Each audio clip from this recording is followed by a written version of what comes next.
अमन cafe आप लोग इंकलाब हिंदी देख रहे हैं। आपको पता है कि जंतर मंतर पर जो ये प्रोटेस्ट जो है चल रहा है। कल रात यहाँ एक घटना हुई है। कल रात में यहाँ कुछ प्रदर्शनकारियों और आरएफ के जवानों के बीच में कुछ झड़प हुई थी और उसके बाद से ये कहा जा रहा है कि ये प्रोटेस्ट जो है इसमें बहुत अधिक सुरक्षा कड़ी कर दी गई है।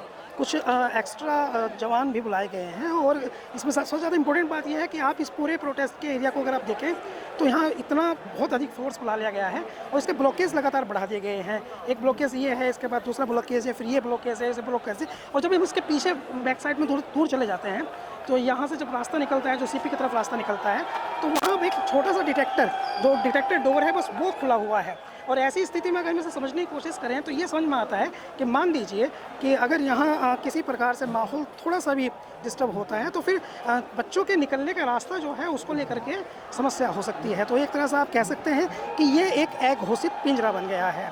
आज अब ये बात इतनी बढ़ती जा रही है कि आज चंद्रशेखर आज़ाद जो आज़ाद समाज पार्टी के राष्ट्रीय अध्यक्ष हैं, उन्होंने एक प्रेस कॉन्फ्रेंस भी की है, जिस प्रेस कॉन्फ्रेंस में भी इस तरह की बातचीत सामने आई है कि उन्होंने अपनी एक प्रेस कॉन्फ्रेंस में एक शब्द का यूज़ किया है, जलियांवाला बाग, और जनरल डायर की भी बात की है। यानी इस तरह की परिस्थितियाँ पैदा हो रही हैं कि बच्चे जो हैं वो काफ़ी डरे हुए हैं। अभी जब यहाँ एंटर कर रहे थे तो एक छोटी लड़की जो है वो एक पुलिसकर्मी से ये बातचीत कर रही थी कि अंकल क्या आप बच्चों को पीट देते हैं? हमने सुना है कि पुलिस जो है बच्चों को बहुत लाठी मार देती है, हम बहुत ज़्यादा डरे हुए हैं, बहुत टेरराइज्ड हैं।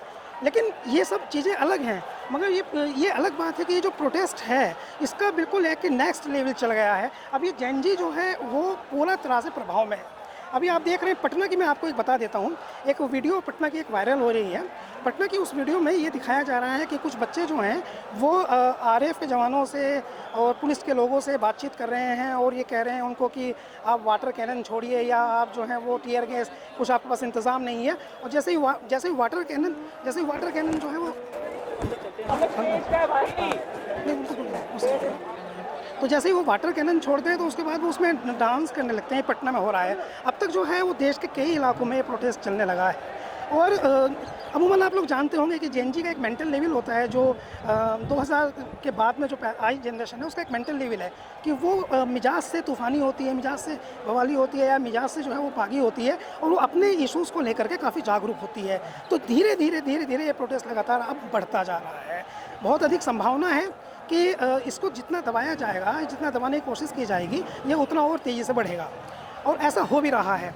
पहले इसकी संभावना ये थी कि प्रोटेस्ट मात्र दिल्ली में शुरू हुआ था और जंतर मंतर पर शुरू हुआ था, लेकिन अब देश के दूसरे इलाकों में भी हो रहा है। राजनीतिक पार्टियों में भी इसको लेकर के काफ़ी अब एग्रेशन वो दिखा रही हैं। और आज जैसे आज चंद्रशेखर ने अपनी प्रेस कॉन्फ्रेंस में कहा भी है कि उनकी राजनीतिक पार्टी आज़ाद समाज पार्टी देश भर में कई एरियाज़ में वो एक आंदोलन शुरू करने जा रही है, एक जन आंदोलन शुरू करने जा रही है। हमारे पास जो जानकारी है उसके अनुसार ये है कि उत्तर प्रदेश की प्रमुख अपोजिशन की पार्टी समाजवादी पार्टी भी इस तरह कोई प्लान कर रही है कि वो देश भर में, खासकर उत्तर प्रदेश में जहाँ 2027 में चुनाव है, वहाँ इस तरह का एक प्रोटेस्ट लेके आए। आपने देखा होगा अखिलेश यादव की पत्नी डिम्पल यादव इस पूरे प्रोटेस्ट में काफ़ी सक्रिय रही है।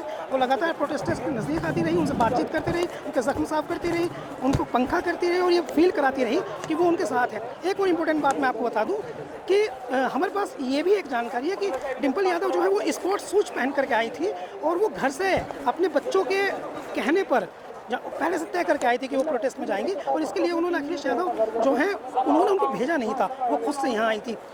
कल मुझे किसी एक नेता ने बताया था कि उसकी पत्नी जो है, उनका एक बेटा है, वो प्रोटेस्ट में जाना चाहता था, उन्होंने मना किया, चिंता जताई कि तुम वहाँ मत जाओ, लेकिन उनकी पत्नी ने ना केवल उनको प्रोटेस्ट में भेजा और उसके बाद 250 बर्गर भी जो है उसने जोमेटो से ऑर्डर कर दिए अपने बच्चे के लिए। तो अगर इन बच्चों के साथ उनके परिवार के लोग भी खड़े हो रहे हैं और वो संवेदनशीलता उनकी बढ़ रही है तो गंभीर बात है। कल रात अभी छोटे अभी आपको शोर दिखाई दे रहा होगा, ये जो जैन जी हैं, अभी यहाँ गर्मी बहुत ज़्यादा है, कहीं कहीं जो है उमस बहुत ज़्यादा है, पसीना सबको आ रहा है, लेकिन कहीं कहीं ऐसा लगता है कि ये जो जोश है, जो आवाज़ आपको पीछे से आ रही है, ये डाउन नहीं जा रही है, लगातार बढ़ती ही जा रही है।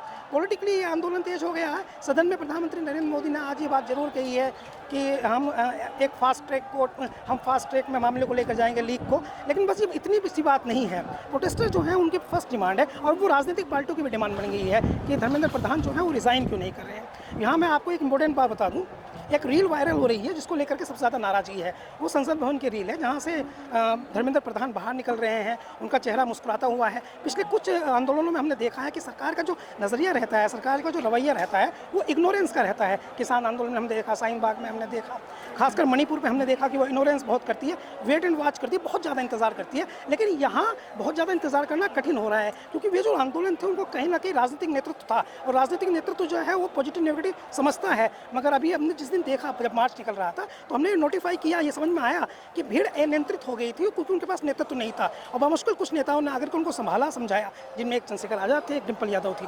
तो अभी जिस तरह की सिक्योरिटी बढ़ाई गई है, बता रहे हैं कि बाहर से भी कुछ जवानों को बुलाया जा रहा है, हाई सिक्योरिटी की जा रही है। और ये जहाँ हम हैं, चूँकि ये संसद मार्ग है और संसद पार्लियामेंट तक जाने वाली सिचुएशंस पहले क्रिएट हो गई थी, तो यहाँ से 1 2 3 ब्लॉकेज है, ये ब्लॉकेज है, इधर आप लेफ्ट साइड में देख लीजिए, मेरे बैक साइड में ब्लॉकेज है, और इधर ब्लॉकेज है। और अगर सामने से ही बच्चे निकलते हैं तो वहाँ भी आसानी से ब्लॉकेज किया जा सकता है। वहाँ मात्र एक डोर, जो मेटल डिटेक्टर वाला फैमिली डोर होता है, बस उसको खोल उतना जगह दी गई है कि वहाँ से बच्चे निकल सकें। और बच्चों की संख्या पर हम बातचीत ना करें तो आपको अंदाज़ा नहीं लगाया जा सकता है कि ये संख्या कितनी हो सकती है। सिर्फ यहाँ जो प्रोटेस्ट कर रहे हैं ये 20 से 25 हज़ार है, एक बराबर में एक दूसरी जगह है, इतनी संख्या वहाँ है। तो अगर हम टेक्निकली समझें तो 50,000 से ज़्यादा बच्चे की भीड़ अभी यहाँ है। सिचुएशंस जो हैं वो लगातार गंभीर होती जा रही है। सरकार को जल्दी से जल्दी इनको सुन लेना चाहिए।